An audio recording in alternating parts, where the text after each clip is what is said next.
Welcome to This Explainer.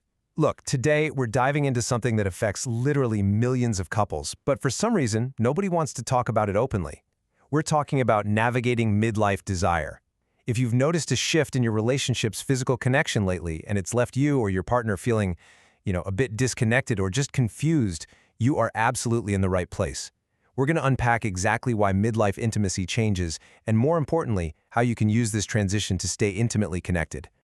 I love this quote from researcher Emily Nagoski. She says, "Desire is not a drive. It's an emotion that arises in context. You are not broken." Honestly, if you only remember one thing from our time together today, make it that. So many of us hit midlife, spontaneous arousal fades, and we instantly think, oh no, something is fundamentally wrong with me or my marriage. But this quote, it just completely strips away that guilt. You aren't broken. Your context is just changing.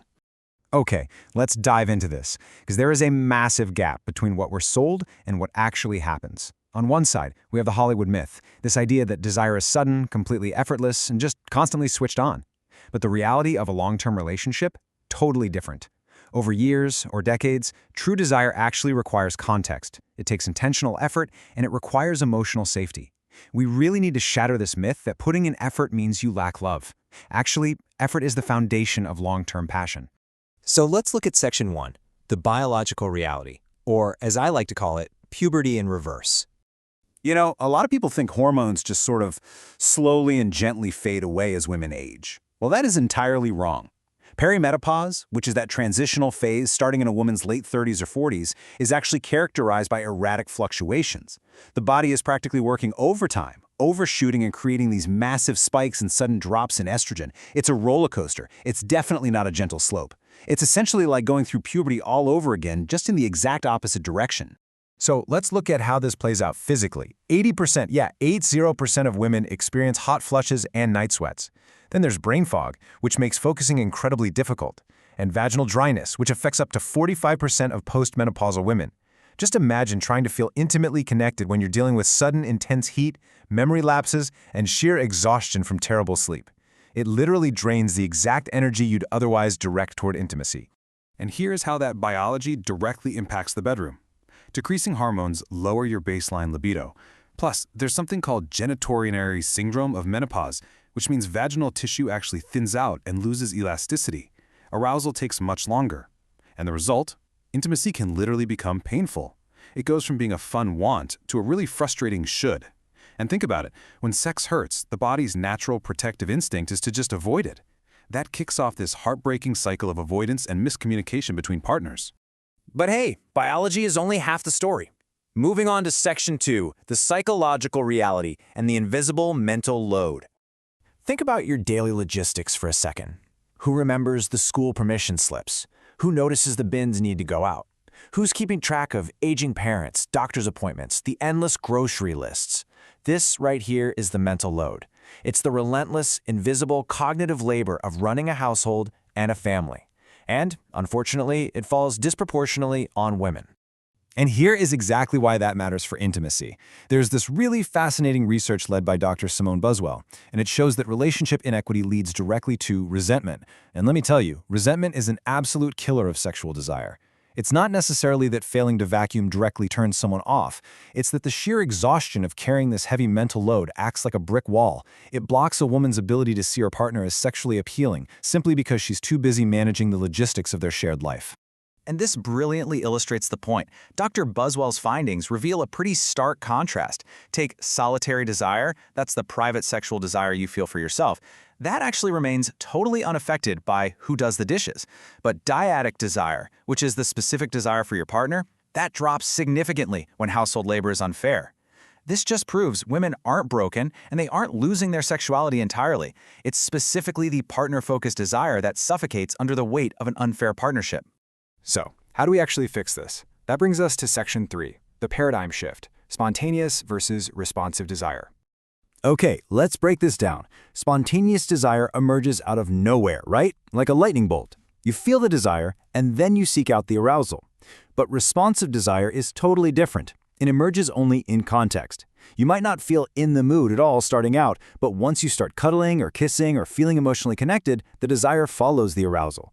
And listen, responsive desire is incredibly common in long-term relationships. It is every bit as normal and every bit as valid as spontaneous desire.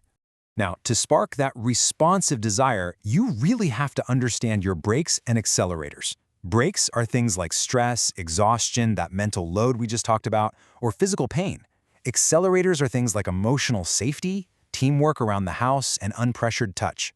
But here is the absolute golden rule. You cannot just stomp on the accelerator and expect it to work if the emergency brake is still pulled all the way up. Partners have to work together as a team to remove those invisible pressures first. Let's put all this into practice with Section 4, a script for intimacy, navigating the new normal together. For the partners listening out there, try using the shush method when you're having these sensitive conversations. First, show you care by giving your complete attention. Next, have patience. And honestly, this is key. Listen without trying to instantly fix the problem. Use open questions like, how can I best support you? Say it back to reflect that you actually understand what they're saying. And finally, have courage. Have the courage to just stay present. Empathy absolutely has to come before problem solving. And hey, if you are the one experiencing these changes and you just don't know how to start the conversation, feel free to borrow this exact script. My hormones are changing and it's affecting my desire. This isn't about my attraction to you. Can we address how we approach sex? It's direct, it's honest, it explains the biology behind it, and best of all, it removes all the blame, guilt, and guesswork from the equation. Let's move to and see how this builds, because these conversations can lead to some really practical physical solutions. Nobody, and I mean nobody, should have to push through physical pain. There are highly effective medical interventions available right now. Things like high-quality silicone or water-based lubricants, daily vaginal moisturizers, and low-dose vaginal estrogen. These can completely transform physical comfort. For those broader systemic symptoms, hormone replacement therapy, or HRT, is a great option, as well as specialized pelvic floor physical therapy. The point is, you have options, and you should definitely explore them with a doctor. But beyond the medicine, couples really have to redefine what intimacy actually means for them. We need to expand foreplay, mostly because arousal just naturally takes longer now, and that's okay. Take the rush out of it. Focus heavily on skin-to-skin contact, massage, cuddling. Intimacy is so much more than just penetration, so experiment with non-penetrative touch, and crucially, give daily affection without expecting it to lead to sex. When touch doesn't always come with an agenda, it builds incredible emotional safety. So, the crucial point is this. As you navigate these changes, remember, instead of clinging to what was, this can be an opportunity to explore new ways of finding intimacy and satisfaction in this new chapter together. Midlife hormonal changes are absolutely not the end of a healthy sex life. They're really just an invitation to evolve. You're basically upgrading your relationship to version 2.0. I want to leave you with this question. How will you and your partner redefine intimacy for your next chapter? Use the tools, use the scripts we've explored today. Take a deep breath, share what you've learned, and start a compassionate conversation tonight. Honestly, the best years of your connection might just be ahead of you. Thank you so much for joining me on this explainer, and keep learning.